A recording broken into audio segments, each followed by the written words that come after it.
Well, hi, everybody. Hi. Here we Hi. are post high holidays. Whew. Uh, and when we say high holidays, like post Yom Noraim, so Rosh Hashanah, Yom Kippur, and then all the high holy days, so including Sukkot, Shmini Atzeret, Simchat Torah. Whew, There's and so here many. we are. And they're so great. And it's nice to be able for us to just be together again, uh, and be able to talk about what's bringing us joy and meaning and purpose post high holy days. Hi, guys. For me, I was thinking about that reset that we get to do as far as our worship, our prayer. Just to me as a cantor, I'm flooded with all of this crazy high holy day music and liturgy. And I was trying to think when we settle back into our sweet little kind of Friday night groove, what is what is for me the prayer and melody that really make me feel that sense of, okay, yeah, all right, now we're grooving 57, 81, we got this. And it actually for me is this sweet little ahavat olam. It's kind of like this little loving setup, that we all do for Shema. But from my perspective, ahavat olam gets lost in high holy days. It always does a little. Mm. If you do something beautiful for Erev Rosh Hashanah, it's great. But because the liturgy is so large, especially heading into Yom Kippur, it often gets pushed aside because we have all this big nusach we have to do for High Holy Days. So this little Ahavat Olam that I love, it's one that I've known over the years. It starts out, and you guys are going to hear it, rabbis, and you're going to say, oh, I know where she's going. But then it always changes in the second verse. And it becomes something that I have asked every teacher of mine, fellow colleague, and maybe, what'll be funny? One of you three rabbis will know the answer once I do this. But over the years, I have asked everyone from Cantor Ellen Dreskin to Jackie Mendelson, everybody, who is the composer of the melody that I'm specifically going to do when we say Ki Heim Chayenu, from there, right? Because the answer is Missinai. Like they just always say it's from Sinai, Shira. We don't know. So it starts out like this, and you'll remember this. It goes, and by the way, the whole idea of this that I love in the text that's from Mishkan is that it says, everlasting love, you offered your people Israel by teaching us Torah and mitzvot, laws and precepts. Therefore, Adonai our God. And then it goes into, it sets us up for like the Via Hafta. But I like that therefore, because we're like, all right, God, we did all this. We did High Holy Days. We had our Hagim. We crushed it. And therefore, for all of that wonder and miracle and majesty you gave us, we're going to do this, this, and this in the coming year. Just so simple when we lie down and rise up. So a little love. Ahavat olam Beit Yisrael Amcha ahavta Torah u'mitzvot chukim u'mishpatim Otanu limadeta Al kein Adonai Eloheinu B'shochbeinu u'vkumeinu נשיח בחוקיך ונזמח בדברי תורתך ובמצוותיך לעולם ועד. So here's where it checks in. My dad did this a lot better than me, but it's so pretty. כי הם חיינו לאורך ימינו Vahem nega yomam valayla ki hem chayenu ve'orech yameinu vahem nega yomam valayla ki hem chayenu ואורך ימינו ובהם נגה יומם ולילה. Now we're like ready for our Sabbath, right? So my question I pose to my dear, beautiful, amazing colleagues is, if it's Ahavat Olam, great. And what does it do for you if that's the one that clicks in for you? But if it isn't, what is the text, the liturgy, the moment in Mishkan, the page you turn to where you say, oh my God, I'm back?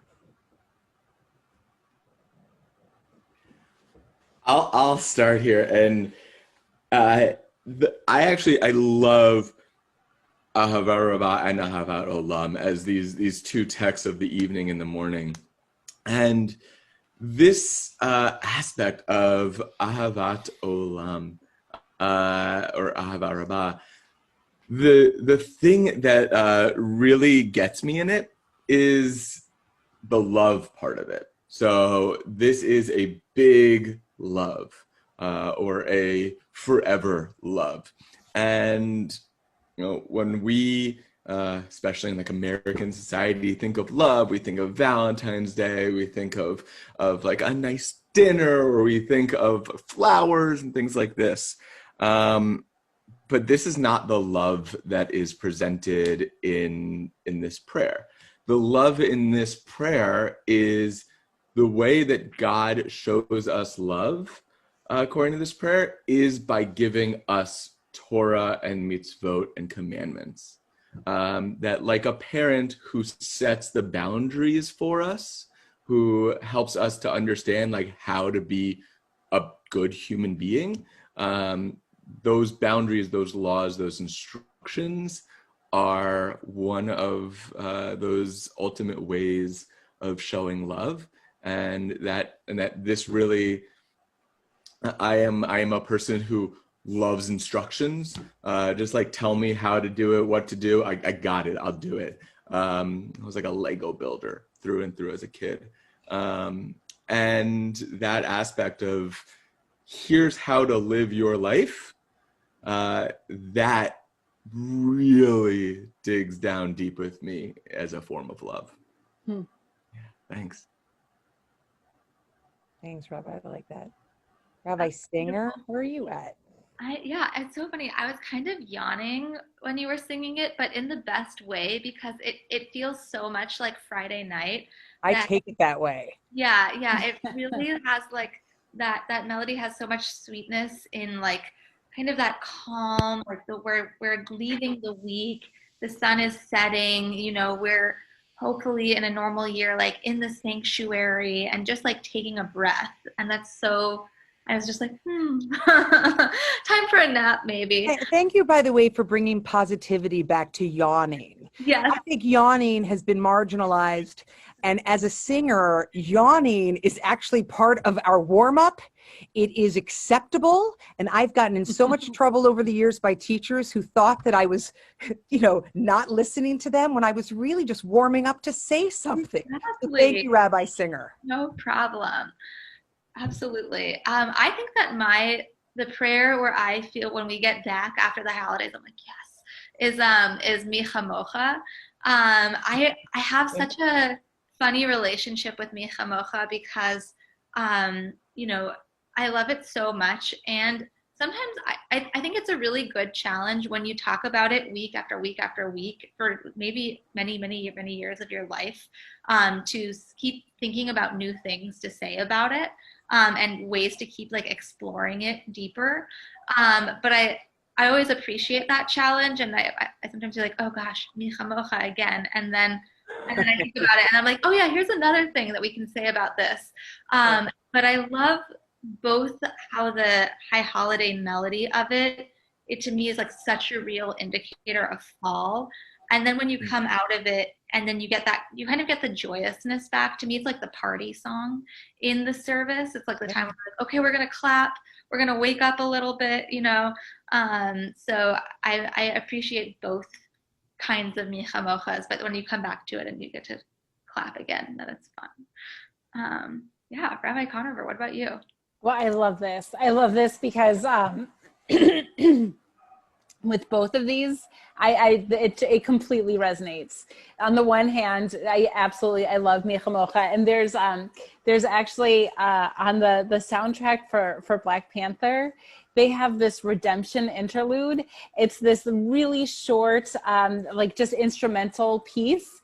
That's called the redemption interlude, and I just always feel like, yeah, that's the Michamocha. It's like this little interlude that just gets us to be thinking about freedom, redemption, like what does it mean to us? And it's so true. Like when the cantor always just before the High Holy Days, she starts to do that mode of the High Holy Day one, and I'm like, oh gosh, here it comes. Yeah. Then on the other side of it, it's like, yes, freedom. You know, it's just. And then with Rabbi Gelman, I could what you said about Ahavat Olam and Ahava Rabbah completely resonates. That I feel like for me, like love is manifest through action and responsibility, and how are we mutually responsible for each other.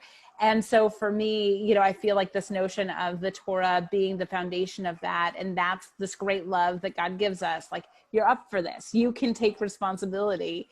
I also have this other connection to it now. And it's funny, Cantor, because I love what you said about that you love that folk melody that feels like it's from Me Sinai, and also, or that it's Me Sinai from Sinai. Yeah. And also, I love that it's from you know, your father too, the deliverer. And I'd love to hear his version too, but I can't imagine that for me, it would touch my soul more than yours. I also love the Debbie Friedman Ahavat Olam. Beautiful. It just feels like it puts me right there. And so we're studying Proverbs during Kaddish Rabbanan. And in Proverbs, we have this notion of wisdom speaking, and wisdom is known as like the Torah, that when wisdom speaks, they're talking about the Torah. And in chapter 8, we just studied this, that wisdom says, or the Torah says, that I was with God from the very beginning of everything. Basically, that the Torah is the blueprint for this entire world. And it says that I was God's confidant, and we created this world together. And then at the end of that part of the passage, it says, and what was I to God? I was God's delight. And I love this idea that the Torah was God's delight. Like the Torah brought God delight. And then it says, and now I find delight in humanity. And I love this aspect of us finding, like God found delight in Torah. We find delight in Torah. And then there's this mutual relationship that happens that's centered on not only love, but joy.